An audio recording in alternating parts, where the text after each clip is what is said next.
সোনাবাড়ি ঘাটে অসম গণপরিষদ দলের নির্বাচনী কার্যালয় উদ্বোধন করে উন্নয়নের স্বার্থে সংখ্যালঘুদের সরকার পক্ষে থাকার আহ্বান জানালেন অজ্ঞেয় প্রার্থী তথা বিধায়ক করিমউদ্দিন বড়ভূইয়া সাজু। তিনি বলেন, সংখ্যালঘু মানুষেরা এতদিন বিজেপিকে তেমন সমর্থন করেনি, তবে এবারের পরিবর্তন করতে হবে। উন্নয়নের স্বার্থে সংখ্যালঘুদের বিজেপি অজ্ঞেয় সমর্থিত এনডিএর পক্ষে থাকতে হবে। নিজের 5 বছরে কার্যকালের উন্নয়নমূলক কাজকর্ম তুলে ধরে জনসমর্থন চান।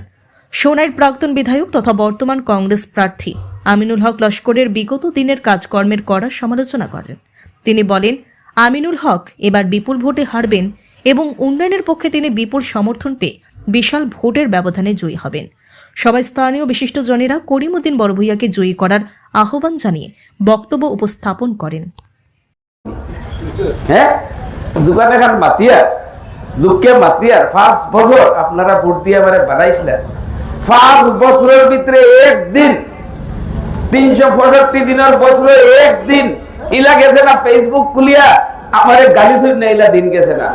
আজ কেস খাইল গালা মা বোন তুলিয়া গালার থেকে শুরিয়া বাপ দাদা 14 সিঁড়ি গালি শুন, ওলা গালা গালি শুন। কোন সময় খালা, কোন সময় ওতা, কোন সময় দলাল, কোন সময় সুর, কোন সময় ডাকাই। 72,000 মানুষে ভোট দিয়েছেন রে আমারে।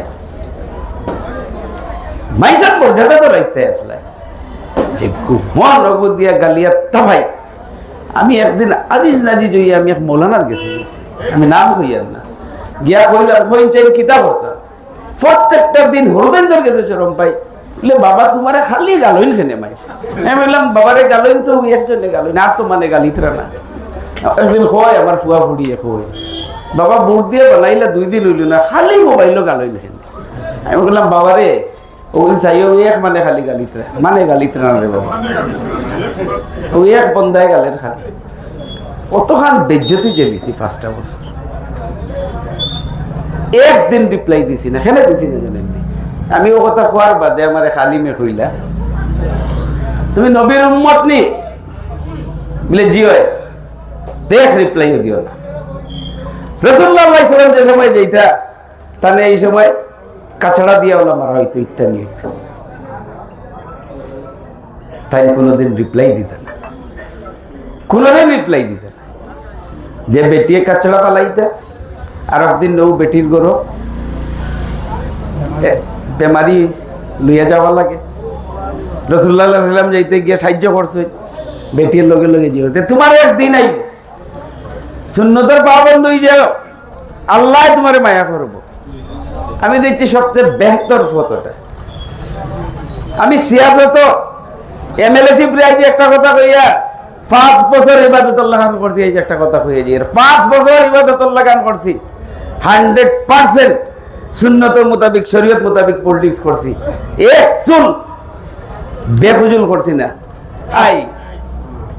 আর আমার বিশ্বাস আসামের মুসলমানের সমস্যা সমাধান করবার লাগে একমাত্র ব্যক্তি দেশবার এক মুখ্যমন্ত্রী হিমন্ত বিশ্ব শর্মা, যে লড়াইও করতে পারে ওলা দোস্তিও করতে পারে।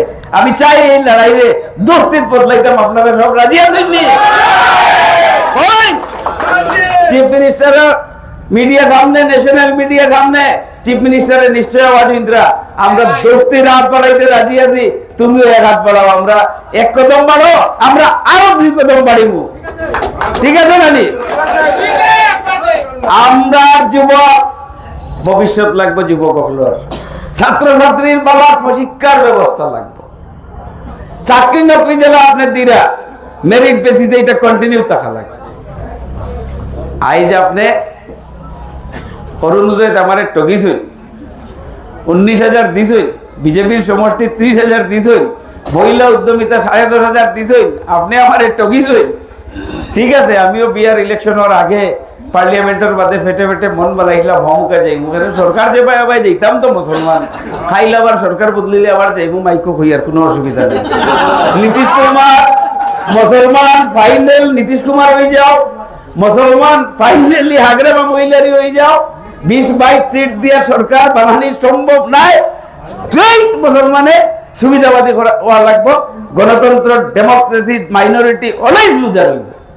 কম সংখ্যক মানুষের মত কোনো দিন সরকারের নির্ণায়ক শক্তি হইতে পারে না, যার লাগি বাস্তব গ্রাউন্ড রিয়েলিটিরে সচ্চাইরে মানিয়ে মুসলমানের অ্যাডজাস্টমেন্টের পলিটিক্স হওয়া লাগবে, এর লাগে আমি একটা পাক করে এনডিএ দিয়েছি। আমি মিডিয়া দেখাই, আমি সারা আসামর মুসলমান বাইয়া হললে হইয়ার, আপার আসামর বাইয়া হললে হইয়ার, লোয়ার আসামর বাইয়া হললে হইয়ার, সব হইয়ার। এখন সময়, উপযুক্ত সময় আগ বাড়ানি, দিস ইজ হাই টাইম। এই সময় ফিসে যাওয়ার সময় নাই।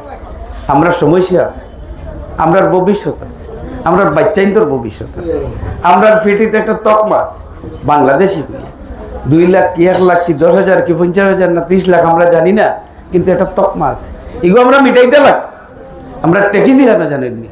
এই মানুষ যারা সমস্যা, তারা আমার নেতা মইনুল হক চৌধুরীরে গোলকগঞ্জ থেকে এমএলএ বানাইছে, যার লাগে আমি অ্যাসেম্বলি তারা লাগিন মাতিছি।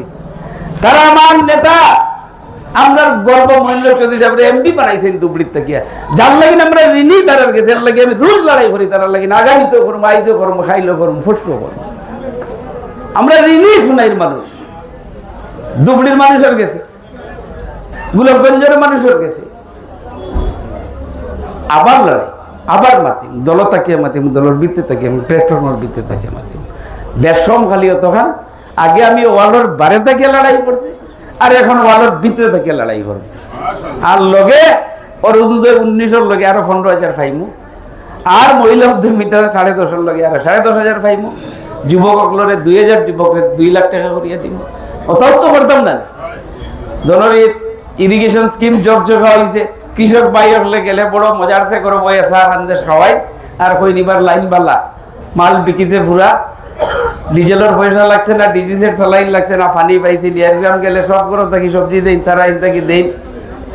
পরিবর্তনের লাগি চেষ্টা করিয়া একজন এমএলএর দায়িত্ব ব্যক্তিগতভাবে সবকে সাহায্য করতাম পারতাম না, কিন্তু এরিয়ার পরিবর্তনের লাগি আইজ ইন্টিগ্রেটেড ডিসি অফিস খান ইখান সেন্ট্রাল রুট অম্বিকাপট্টি, এখন সোনাবাড়িঘাট নাই, ডিসি অফিস থেকে অতখান ডিস্টেন্স অম্বিকাপট্টি দিয়েছে, এখানে অম্বিকাপট্টির লাগিন জায়গা, অতখান ভ্যালুয়েবল জায়গা। ইন্টিগ্রেটেড ডিসি অফিস আপনার বাড়ি দ্বারো, সার্কিট হাউস আপনার বাড়ি দ্বারো, ইলেকশন অফিস আপনার বাড়ির দ্বারো, সমস্ত বড় অফিস আপনার বাড়ির দ্বারো, সুপার স্পেশালিটি হসপিটাল শিলচর বাইপাসে গিয়ে আপনার 3 মিনিট লাগবে সোনাবাড়িঘাট থেকে, সামনে গেলে আইএসবিটি, বাবুদি গেলে এনআইটি, সমস্ত রাস্তায় 4 লেন যে গুয়ার, এগুলো